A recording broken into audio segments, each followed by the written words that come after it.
Hi dears, എല്ലാവർക്കും നമസ്കാരം. മൗനരാഗം സീരിയലിൻ്റെ നാളത്തെ സൂപ്പർ ഹിറ്റ് പ്രമോ വിശേഷത്തിലേക്ക് എല്ലാവർക്കും സ്വാഗതം കേട്ടോ. അങ്ങനെ നമ്മുടെ രൂപയും സേനനും ഒക്കെ നല്ല സന്തോഷത്തിലിരിക്കുക. മക്കൾ സെറ്റുകൾ എല്ലാവരും കൂടി ആ കേക്കും സംഭവങ്ങളും ഒക്കെ നല്ല പൊളിയാക്കി അറേഞ്ച് ചെയ്ത് വെച്ചിരിക്കുന്നതൊക്കെ കണ്ടപ്പം അവർക്ക് നല്ല സന്തോഷമായി. അങ്ങനെ ഇനി അവനും അവൻ്റെ അപ്പനും കൂടി വരണം. ആരുടെ കാര്യം നിങ്ങളീ പറയുന്നത്? പ്രകാശിൻ്റെ കാര്യമാണോ എന്ന് രൂപ നമ്മുടെ സേനനോട് ചോദിക്കുക. അല്ലാതെ ആരാ? എടോ, തനിക്ക് വല്ലതും അറിയോ? ഞാൻ മരിച്ചു എന്നറിഞ്ഞിട്ട് എന്നെ കാണാൻ എന്തുമാത്രം ജനങ്ങളാണ് ഇങ്ങോട്ട് വരുന്നത്, അതും എൻ്റെ ശത്രുക്കൾ. എന്തായാലും പ്രകാശനും പൊന്നുമോനും ഇവിടെ എത്തട്ടെ. അവർ വന്നതിന് ശേഷം നമുക്കിവിടെ നല്ല രീതിയിൽ ആഘോഷിക്കണോടോ. അവനെ അവൻ്റെ അച്ഛനെയൊക്കെ ഒരു പാഠം പഠിപ്പിക്കണമെന്നൊക്കെ കൂടി സേനം പറയുക. ആൽബിയും അതുപോലെ കിരണും കല്യാണിയും ഒക്കെ നല്ല സന്തോഷത്തിൽ നിൽക്കുക. കല്യാണിയും ആൽബിയൊക്കെ പറയുന്നുണ്ട്, അത് ശരിയാ, വിക്രത്തിന് നല്ലൊരു തിരിച്ചടി ആവശ്യമാണ്. വിക്രത്തിന് മാത്രമല്ല, എൻ്റെ അച്ഛനെന്ന് പറയുന്ന ആ പ്രകാശനും നല്ലൊരു തിരിച്ചടി ആവശ്യമാണ്. കൺകുളിരെ കാണട്ടെ, അച്ഛനും അമ്മയും ഇത്രയും സന്തോഷത്തിൽ നിൽക്കുന്ന ആ ഒരു കാഴ്ചയെന്നും പറഞ്ഞ് അവരവിടെ നിന്ന് വർത്തമാനം പറഞ്ഞുകൊണ്ട് നിൽക്കുമ്പം നമ്മുടെ പ്രകാശനും പുന്നാര മോനും കൂടി ആ ബൈക്ക് നിറയെ കത്തിച്ച് വിട്ടുകൊണ്ട് വരികയാണ്. അങ്ങനെ അവർ ആ എത്തിയപ്പോഴാണെങ്കിലോ, എന്താ അച്ഛാ ഇവിടെ വലിയ ബഹളവും തിരക്കുകളും ഒന്നും കാണുന്നില്ലല്ലോ. ഇത്രയും വലിയൊരു അമേരിക്കക്കാരൻ മരിച്ചിട്ട് ആളും അനക്കമൊന്നും ഇല്ലല്ലോ. എന്താ ഇത് ഇങ്ങനെയെന്നൊക്കെ പറയുമ്പോൾ പ്രകാശം പറഞ്ഞു, എടാ മക്കളെ, അവൻ കുറേ കാലം ഇവിടെ ഉണ്ടായിരുന്നില്ലല്ലോ, അതുകൊണ്ടായിരിക്കും ആരും ഒന്നും അറിഞ്ഞു കാണില്ല. പിന്നെ നീ എന്തായാലും വാ, നമുക്ക് അകത്ത് പോയിട്ട് അവിടെ എന്താ നടക്കുന്നതെന്നൊക്കെ കാണാം, അതൊക്കെ കണ്ട് രസിക്കാടാന്ന് പറഞ്ഞ് നിൽക്കുമ്പോഴാണ് നമ്മുടെ ഹരിയേട്ടൻ വരുന്നത്. നിങ്ങൾ വന്നല്ലോ, എടുക്കാറാകാറായി. എന്തായാലും നിങ്ങൾ അകത്തോട്ട് വാകട്ടോ. ഇപ്പോൾ വന്നത് എന്തായാലും നന്നായി, അല്ലായിരുന്നെങ്കിൽ പ്രകാശ നിനക്കിതൊന്നും കാണാൻ പറ്റത്തില്ലായിരുന്നു എന്നും പറഞ്ഞ് നമ്മുടെ പ്രകാശനെയും കൂട്ടിക്കൊണ്ട് ഹരിയേട്ടൻ അകത്തേക്ക് പോവുക. ഈ സമയമാണെങ്കിൽ രൂപയ്ക്കൊരു കോള് വന്നു. വിളിച്ചത് മറ്റാരുമല്ല, ശാരിയും സരയും കൂടിയാണ് വിളിച്ചത്. അതെ, ഞാനാ ശാരിയ. എന്താ ശാരി, നീ എന്താ എന്നെ വിളിച്ചതെന്ന് ചോദിക്കുമ്പം, അല്ല, നീ ഇത്രയും കാലവും എൻ്റെ ഭർത്താവിനെ ചതിക്കുമായിരുന്നു എന്ന് അങ്ങേരുന്ന് മനസ്സിലാക്കിയല്ലേ?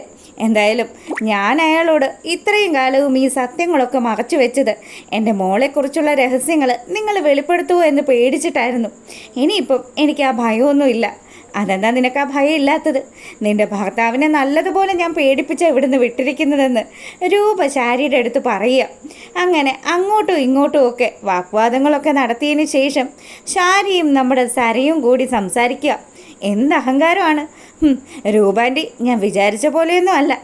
അച്ഛനെ എത്രയും സ്നേഹമായിട്ട് നടിച്ച് അവർ പറ്റിച്ചില്ലേ?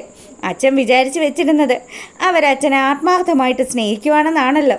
എന്തായാലും ഞാൻ പറഞ്ഞതിപ്പോൾ സത്യമായില്ലേന്ന് നമ്മുടെ ശാരി രാഹുലിൻ്റെ അടുത്ത് വന്നിട്ട് പറയുക. രാഹുൽ ഇത് കേട്ടതും, നിനക്കൊന്നും മതിയായില്ല അല്ലേ എന്നെ കുത്തി നോവിക്കാനായിട്ട്? എപ്പോൾ അവസരം കിട്ടിയാലും നീയൊക്കെ അത് ഭംഗിയായിട്ട് ചെയ്യുന്നുണ്ടല്ലോ. അതേടി, എൻ്റെ പെങ്ങൾ എന്നെ ചതിച്ചിട്ടുണ്ടെങ്കിൽ അവളോട് അതിനുള്ള കണക്ക് ഞാൻ ചോദിച്ചിരിക്കും. അവളെ ഉണ്ടല്ലോ, അവളെ തീർക്കാനുള്ള കാര്യങ്ങളൊക്കെ അതൊക്കെ ഞാൻ സെറ്റ് ചെയ്ത് വെച്ചിരിക്കുക. പിന്നെ ഇങ്ങേരൊന്നും ചെയ്യാൻ പോകുന്നില്ല മോളെ. ഇയാൾ എപ്പോഴും ഇങ്ങനെ തന്നെയാണല്ലോ പറയുന്നത്. എന്താടി ഇന്നലെ എൻ്റെ കയ്യിൽ നിന്ന് കിട്ടിയത് നീ അങ്ങ് മറന്നുപോയെന്ന് ശാരിയോട് ബഗാസുരൻ ചോദിക്കുക. നിങ്ങളുടെ കൈക്കടുത്ത് കുറേ കാലമായല്ലോ ഞാൻ അറിയാൻ തുടങ്ങിയിട്ട്.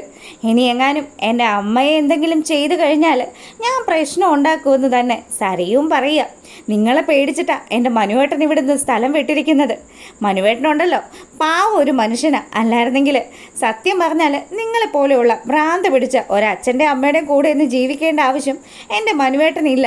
ഞാനും എൻ്റെ മനുവേട്ടനും കൂടി അമേരിക്കയിലേക്ക് പോകുമെന്ന് സരയു വലിയ കാര്യത്തിന് പറഞ്ഞതും, എന്നാ നീ അമേരിക്കയിലേക്ക് പോടി, നിനക്കത് തന്നെയാണ് പറഞ്ഞിരിക്കുന്നത്. നീ അമേരിക്ക കാണുമല്ലോ, എന്നെങ്കിലും നീ അത് മനസ്സിലാക്കും. അന്നുണ്ടല്ലോ നീ ഈ പറഞ്ഞത് മുഴുവനും തിരിച്ചെടുക്കേണ്ടി വരും സരയൂന്ന് കൂടി രാഹുൽ ഓർമ്മപ്പെടുത്തിയിട്ട് അയാൾ ദേഷ്യത്തിൽ അവിടുന്ന് പോകുമ്പോൾ നമ്മുടെ പ്രകാശനും മകനും കൂടി ആ വീടിനകത്തോട്ട് കയറി വരുമ്പോൾ അവിടുത്തെ അലങ്കാര പണികളൊക്കെ കാണുമ്പോൾ പ്രകാശനൊന്ന് ഞെട്ടി. എന്താടാ മോനെ ഇത്, മരണവീട് പോലെയാണെന്ന് പറഞ്ഞിട്ട് ഇപ്പം ഇവിടെ എന്തൊക്കെയോ ആഘോഷങ്ങൾ നടക്കുകയാണല്ലോ.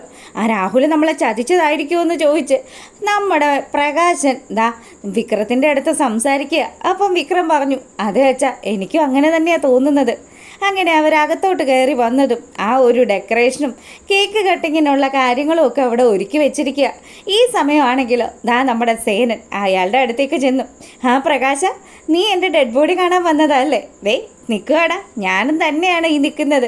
നീ കൺകുളിരെ കണ്ടോളാൻ പറഞ്ഞ് സേനൻ അവൻ്റെ അടുത്ത് വന്നതും, ദേ ഇത്രയും കാലവും നീ എൻ്റെ മോളെയും മോനെയും ഒക്കെ ഉപദ്രവിച്ചായിരുന്നല്ലോ ജീവിച്ചത്.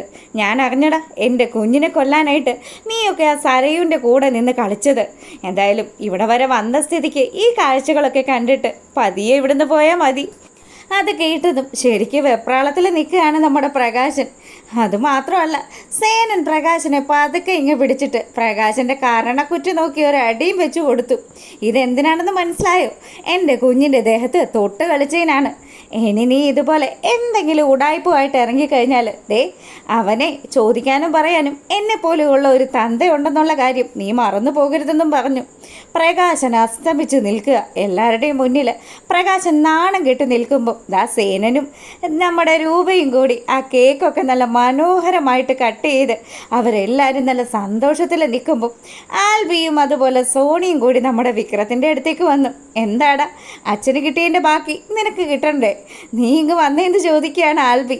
അത് കേട്ടതും ദേ ഇവിടെ നിന്ന് കഴിഞ്ഞാൽ ഇനി ഞാനും ഇവനും തമ്മിൽ എന്തെങ്കിലും വിഷയം ഉണ്ടാകും. അച്ഛാ വാ നമുക്ക് പോവാമെന്നും പറഞ്ഞ് പ്രകാശനെയും കൂട്ടിക്കൊണ്ട് നമ്മുടെ വിക്രം അവിടെ നിന്ന് പമ്പ കിടക്കുകയാണ്. എന്തായാലും ഇതൊക്കെയാണ് നാളത്തെ വിശേഷത്തിലുള്ളത്. അപ്പോൾ ഡീറ്റെയിൽ വീഡിയോ ആയിട്ട് രാവിലെ വരുന്നതായിരിക്കും. നിങ്ങൾക്ക് ഇഷ്ടമാകുകയാണെങ്കിൽ ഒന്ന് കയറി ലൈക്ക് ചെയ്യുക. എല്ലാവർക്കും നല്ലൊരു രാത്രി ആശംസിച്ചുകൊണ്ട് ഇന്നത്തെ വീഡിയോ വൈൻഡപ്പ് ചെയ്യാണ്. അപ്പോൾ ഓക്കെ, ഗുഡ് നൈറ്റ്.